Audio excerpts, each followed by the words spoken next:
네, 반갑습니다, 여러분들. 네, 매일TV 대표 전문가 신광섭 매니저입니다. 네, 우리 신광섭 주파수 오늘 대선 휴일 제가 긴급하게 영상을 하나 찍어서 올릴 텐데요.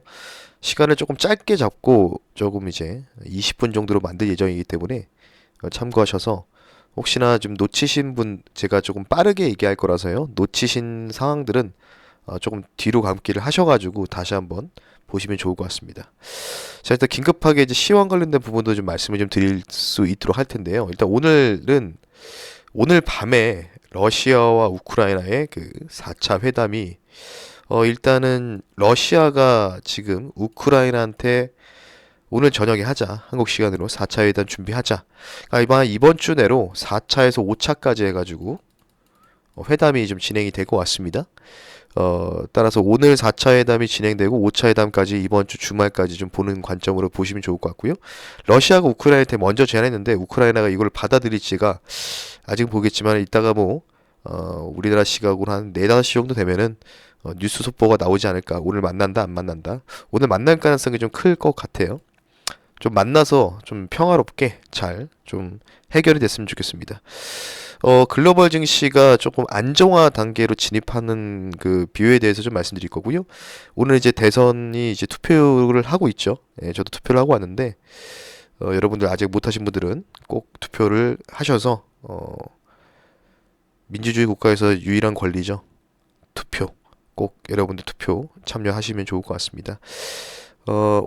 아마도 오늘 이제 대선 투표 종료하고 나서 집계가 들어가면 내일 그러니까 자정이 지나서 새벽 한두 시 정도에는 어느 정도 누가 대통령이 될지 윤곽이 나온다고 합니다. 따라서 대선 이후에 공략할 섹터인데 공략할 섹터는 사실 여러 가지가 있겠지만은 오늘은 제가 그두 후보의 대선 공략 중에서 특히 부동산 관련된 부분들에 대해 집중적으로 말씀 한번 드려볼 수 있도록 하겠습니다. 자, 그러면 시작을 좀 해볼 텐데요. 저는 이제 미국 증시가 뭐 그렇게 좋은 분위기로 끝난 건 아니었습니다. 예, 나스닥을 좀 볼 텐데 지금 나스닥은 이제 야간 선물이겠죠. 이제 주간 선물이 진행되고 있는데요. 나스닥도 빠졌어요. 전반적으로 좀 빠지는 부분이 있는데 제가 관리드리는 이제 VIP 회원님들한테 말씀드렸던 부분들이 여기 라인이죠.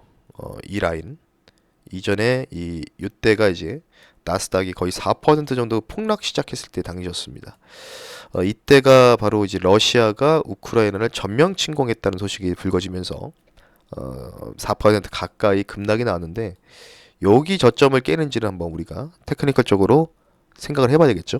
만약에 여기를 깨지 않고 여기서 멋지게 이전의 고점, 단기 고점까지 넘어가는 파동이 나오면 조금은 우리가 한 대략 한 달 정도는 안정화 단계에 들어간다. 이렇게 좀 보시면 좋을 것 같습니다.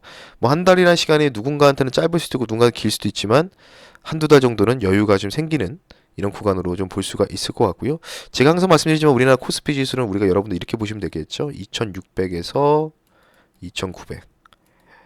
최근에 뭐 인버스, 풋, 옵션, ELW 풋, 뭐 수익 내는 분들도 많고 뭐 그런 분도 있지만 제가 이 NBA 골드에서 ELW 리딩을 한 4년 동안 좀 진행해서 현재는 안 하고 있는데 복불복입니다. 예, 복불복이라고 좀 보시면 좋을 것 같고 물론 이게 아직 뭐 글로벌 전반적인 증시가 대세 하락장일 수도 있고 아니면 오들이 바닥일 수도 있고 여러 가지가 있지만 저는 하락장보다 대세 하락장보다는 박스권 정도를 좀 생각을 하고 있기 때문에 어, 조금은 여러분들이 특히 인버스, 풋옵션 이쪽을 조금 유의하셔야 된다. 예, 라고 좀 보시면 좋을 것 같습니다.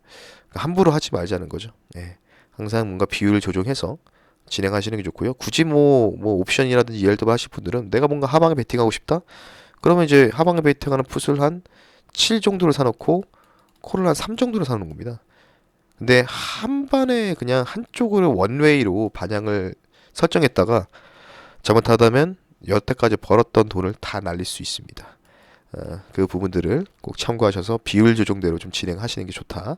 이렇게 좀 보시면 좋을 것 같고요. 자, 이때는 어쨌든 나스닥이 그나마 저는 안정화 단계에 들어갔던 부분들이 좀 있다고 좀 보면 되는데 그에 대한 부분들은 수급적인 부분들을 좀 통해서 좀 해석을 해야 되겠죠. 자, 여기 보시면 여기 지금 화면에 보이시는 게 바로 미국 시장. 미국 시장에서 그 풋콜 레이쇼 비율입니다. 방금 업데이트가 된 따끈따끈한 자료인데요. 이 지표가 통상 1.0, 여기 1.0이라 되어 있죠. 여기를 이제 기준으로 1.0을 이렇게 그어 놓고 위로 가면은 풋을 베팅하는 사람들이 많아지는 거고요. 아래로 가면 콜을 베팅하는 사람이 많아지는 겁니다. 그러니까 쉽게 얘기해서 이 곡선이 위로 가게 되면 상승, 그리고 이 곡선이 하락, 밑으로 떨어지면 하락. 아, 아니죠. 제가 아유 죄송합니다. 제가 잘못했네요. 여기로 올라가면은 하락이고 여기로 떨어지면은 상승. 그러니까 미국 증시가 상승한다는 겁니다. 근데 지금 어떻죠? 1.0 이하에 있습니다.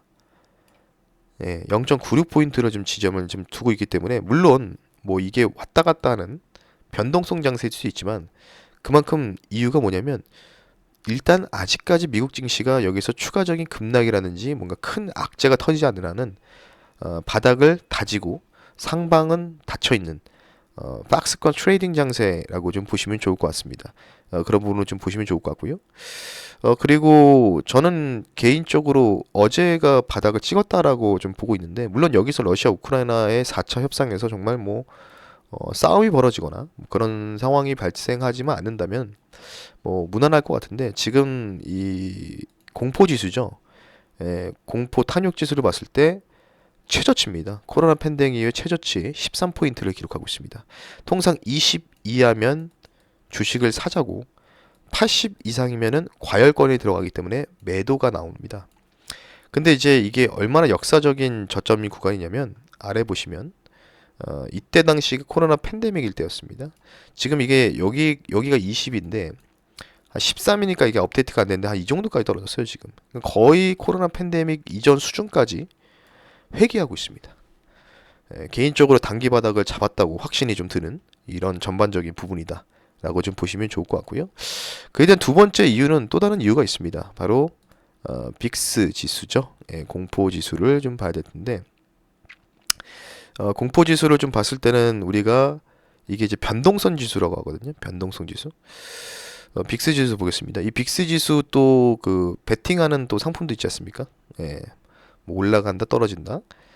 빅스 지수가 지금 보시면 크게 막 툭툭툭 올라가는 모양새가 아니에요. 항상 빅스 지수가 먼저 좀 선행해서 움직이는 구간이 있는데 물론 이제 천천히 올라가고 있어요. 이런 식으로 천천히 올라가고 있는데 이때 당시가 이제 코로나 팬데믹 당시에 엄청나게 빅스 지수가 올라갔을 당시였거든요. 지금 계속 보시면 코로나 팬데믹 이후에 지금 30 라인이죠. 여기서 계속 뭔가 위기가 발생했을 때마다 계속 왔다 갔다 하는 흐름들이 연출이 되고 있습니다. 그러니까 작년에도 미국 시장이 한번 약간의 좀 조정, 그러니까 이 정도 조정은 아니었지만 그래도 한 10% 정도 내외로 조정이 나올 때도 빅스 지수가 좀 활발하게 움직이는 변화가 나오는데 이 연말 연초 당시 그 당시의 모습과 굉장히 유사하다. 만약에 이게 추가적인 상승이 나오지 않고 여기서 변동만 나오는 장세가 나온다면 미국은 당연히 바닥을 다지는 경우가 발생할 수 있다. 이렇게 좀 보시면 좋을 것 같습니다. 자, 그래서 간단하게 미국 시장 관련된 단기 바닥 신호, 징후들을 좀 말씀을 한번 드려봤고요. 유가를 한번 볼게요. 유가가 지금 이제 이렇게 좀 올라가고 있습니다. 그러니까 이때 이제 그 이틀 전이 3일 전에 130불 찍고 진행이 되고 있는데 유가를 뭐 기술적 분석으로 우리가 해석하기는 좀 어렵지만 만일 유가가 저는 이제 개인적으로 유가가 단기 고점을 찍었다고 보고 있거든요. 그래서 유가가 이런 식으로 좀 이렇게 좀 내려가지 않을까. 그리고 여기서 좀 박스권에서 좀 놀다가 다시 올라갈 가능성도 있다. 뭐 여기서 떨어질 수도 있고요. 뭐 이건 아무도 모르겠죠. 지금 대부분 글로벌 IB라든지 투자은행들이 유가를 뭐 150불, 175불, 200불 부르는 데도 나오고 있습니다. 근데 200불 가면은 글로벌 다 망합니다. 다 같이 망하는 장세라고 보시면 됩니다. 왜? 인건비라든지 상품에 대한 이 가격에 대한 베이스 자체가 높아지기 때문에 원가가 너무 높아지잖아요. 다 죽는 거죠, 뭐. 저 같은 경우에도 2년 전부터 유가 40불일 때도 100불에서 한 120불 정도 본다고 말씀드렸지만 이 러시아 이슈가 터지면서 전쟁 이슈가 터지면서 이렇게 빠르게 가파르게 갈 거라고 상상을 못했습니다. 어쨌든 간에 유가는 이렇게 올라갔고요. 아마 여기서부터 올라오는 이 단기 추세 라인이죠. 여기가 이제 붕괴되는지를 봐야 됩니다. 만약에 붕괴되면은 조정 하락이 좀 강하게 나올 수도 있다. 그러면 만약 유가가 떨어지게 되면은 뭐 우리나라 증시도 당연히 좋은 현상이 나오면서 아마 유가가 한 100불 초반대까지만 떨어져도 개인적으로 우리나라 증시는 아마 2,900 정도까지는 무난하게 상방 흐름이 나올 수 있는 가능성이 있다. 근데 유가가 무너지지 않는다면 지금 뭐 2,600, 2,700에서 계속해서 왔다 갔다 하는 장세 나온다. 근데 유가가 여기서 미친 듯이 치고 간다? 그럼 2,500까지도 밀리겠죠. 여기서 100포인트 더 빠질 수 있는 가능성이 있다. 근데 제가 테크니컬로 봤을 때는 이 회담에서 뭔가 좋은 경우의 수가 나오게 된다면 이런 식으로 빠지지 않을까. 일단 단기적으로 생각을 하고 있고요. 그런 부분 여러분들이 참고를 하시면 좋을 것 같습니다. 그리고 지금 러시아가 뭘 하고 있냐면 뉴스를 한번 보여드리겠습니다. 잘 정리된 기사인데 러시아가 키이우 등 이제 수도 키예프죠. 마리오폴 뭐 여러 이 도시들을 대상으로 일시 휴전을 제의했습니다. 인도주의적 통로 개방 침묵 체제를 발동한다. 네. 그래서 이제 피난민들이 민간인들이 피난할 수 있게 그런 조치를 취하는데 근데 이게 여러분들 이렇게 보면은 뭔가 러시아가 인도주의적으로 뭔가 활동을 하려고 하는 이미지 관리한다고 생각하는데 이게 굉장히 무서운 거죠. 왜? 지금 안 그래도 민간인 사상자가 발생해서 국제적인 비판을 받고 있는 러시아 입장에서는 이 주요 도시에서 민간인들을 빨리 대피시키는 게 낫습니다. 그러니까 쉽게 얘기해서 뭐냐면 회담을 하면서 이미지 관리를 하는 거죠. 물론 이미지는 많이 쓰레기가 됐지 않습니까? 러시아는 이 키이우라든지 주요 도시들의 이 민간인들을 먼저 도시에서 빼내는 겁니다. 지금 러시아가 이제 포위하고 있죠. 이렇게. 예. 그러면 이 도시에 있는 민간인들이 대피를 하게 되면 여긴 누가 남죠? 우크라이나 정부와 그에 추종하는 정부군이 있겠죠. 그러면 쉽게 전투를 벌이기 용이하죠. 왜? 지금 러시아가 여러분들이 좀 많이 좀 그런 여러 가지가 있겠지만 러시아가 지금 전쟁에서 뭔가 압도적인 군사력인데도 제대로 된 그런 전격전을 펼치지 못하는 것은 민간인들의 살상입니다. 아무리 초지대공 미사일이 타격의 정확성이 좋더라도 그 주변에서 조금 오차범위만 발생하면 민간인들의 사상 피해가 납니다. 그런 부분에서 국제적인 여론에 많이 힘들어지면서 제재를 많이 받고 있기 때문에 러시아 입장에서는 빨리 이 전쟁을 끝내기 위해서 무력으로 끝내기려고 하는 속셈이 좀 보이고 있습니다. 아주 나쁜 놈의 새끼들이죠. 그래서 민간인들을 주요 도시에서 대피시켜놓고 여기 텅 비어있는 정부군, 우크라이나 정부군만 주요 타격을 해서 경멸시키는 작전에 들어가는 듯한 모습이 나오고 있습니다. 그래서 저는 단기 휴전을 통한 평화적인 회담을 좀 지지하는 바인데 러시아의 이런 행태를 보니까 민간인들 어느 정도 다 대피를 하고 나면 최후의 일격을 가할 가능성이 있다. 그러면 우크라이나는 점령당합니다. 키이우 수도부터. 안타깝지만. 그래서 회담을 통해서 민간인들을 뭔가 민간인들에 타격을 하지 않기 위해서 민간인들 빼내는 작업을 들어갔다. 러시아 입장에서. 그렇게 좀 해석을 하시면 될 것 같고요. 어쨌든 제가 지금 유가 관련된 부분 러시아 밀접한 연동 관계를 굉장히 좀 많이 말씀드렸는데 환율이 지금 너무 높죠. 근데 조금 꺾이고 있지만 아마 기재부에서 조치를 취할 겁니다. 기재부가 그래도 행정고시 패스한 1, 2등 사람들이 다 들어가는 곳이기 때문에 똑똑한 사람들이 많아요. 우리가 무시할 수 있는 사람들이 아닙니다. 예. 여기에 있는 사람들이 달러를 방어를 하기 위해서 시작할 겁니다. 통상 그래서 외평채라고 하죠. 외평채를 응차를 시키면서 달러를 좀 안정화 단계로 들어가지 않을까. 그래서 아마 달러는 1200원 한번 깨지는지 이번 주 대선 지나서 여러분 집중적으로 체크하시면 좋을 것 같습니다. 자, 그러면 화면을 좀 볼게요.